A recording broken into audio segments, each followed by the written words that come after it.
Bonjour à toutes et à tous, mon nom est François Parlant et aujourd'hui je vous fais découvrir la plateforme Sketchfab et je vous montre comment elle devrait vous servir pour votre recherche d'alternance ou votre recherche d'emploi, que vous soyez en design ou en gaming bien sûr, mais aussi en marketing, en tourisme, en événementiel et même en sciences, en histoire, en droit ou en management. C'est parti! Sketchfab est une plateforme avec des objets 3D que vous pouvez faire pivoter et observer comme vous avez envie.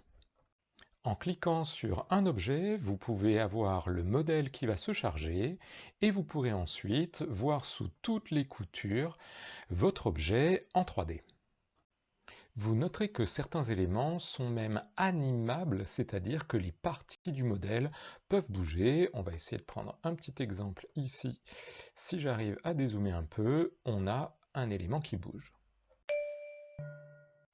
Une fois que vous avez trouvé un élément qui vous plaît et qu'il a réussi à se charger, vous avez la possibilité de le télécharger. Ici, on va prendre un format assez réduit et vous pouvez l'insérer dans une de vos présentations dans laquelle on pourra le faire pivoter, tourner, etc.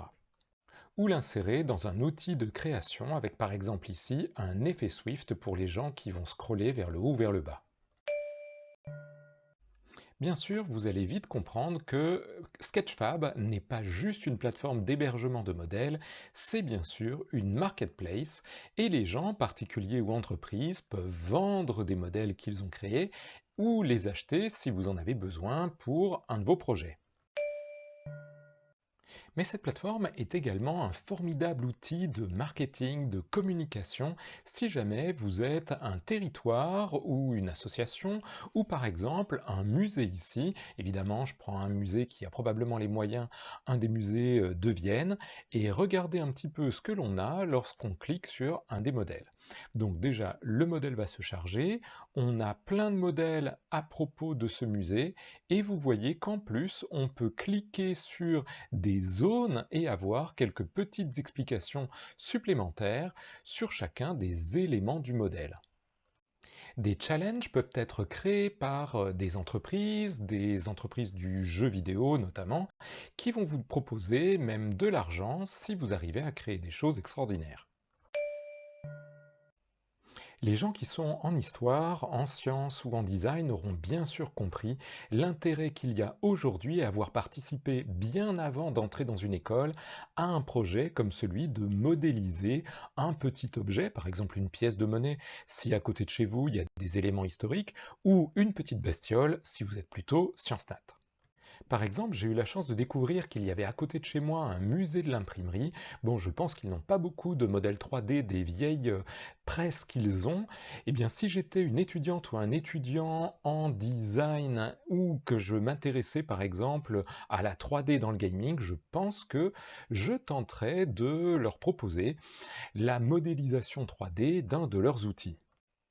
Contrairement à ce qui se faisait auparavant, où vous alliez dans une école pour apprendre quelque chose, aujourd'hui on estime que tout étant disponible sur Internet, à partir de l'âge de 13-14 ans, globalement vous avez déjà participé à des projets dans le domaine qui vous intéresse.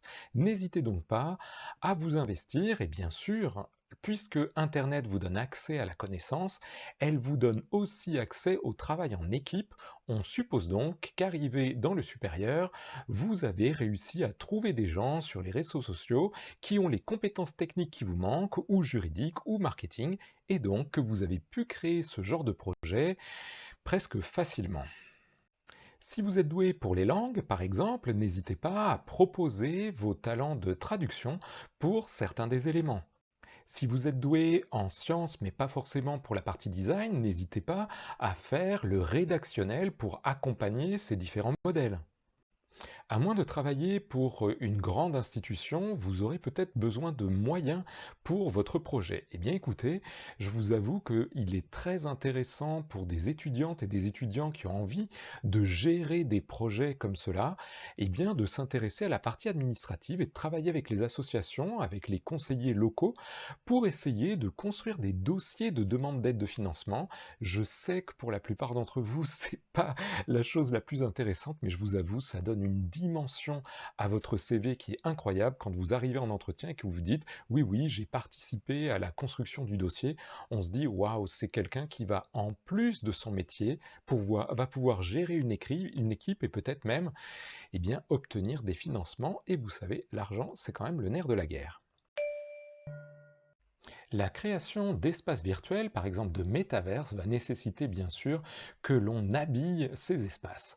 Nous allons donc avoir besoin de pas mal d'outils et je pense que ça va donner du travail à pas mal de designers, d'équipes, d'architectes, de créatifs, de marketing, etc.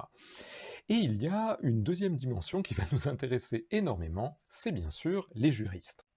Tout d'abord, ne serait-ce que lorsque vous téléchargez un modèle, vous voyez qu'il y a ici une certaine forme de licence et que vous avez les crédits pour les créateurs qui doivent être respectés. Vous avez donc besoin à un moment d'avoir une connaissance juridique pour utiliser tous ces outils. Cela devrait vous inciter à être attentif lors de vos prochains cours de droit. Je pense que l'on va avoir de nombreux casse-têtes juridiques lorsque l'on va commencer à mettre des éléments du réel en 3D dans un métaverse, lorsque par exemple on va prendre des statuts qui sont peut-être avec un copyright affecté à un artiste, quand on va mettre des monuments, peut-être que si je fais payer dans le métaverse une visite d'un monument qui ne rapporte rien à la ville, ça va poser des soucis. Bref, que fera-t-on d'un paysage? Je vous laisse imaginer tout ça, mais si vous êtes des étudiantes ou des étudiants en droit, je vous invite vraiment à participer à tout ce qui se passe au niveau local. Je suis sûr que les associations vont avoir besoin d'aide et vous pouvez commencer à vous familiariser ou participer à des projets qui vous donneront un point d'avance lorsque vous arriverez dans vos stages. Voilà, j'espère que cette découverte de la plateforme Sketchfab vous a plu. Bonne continuation, à très bientôt, au revoir.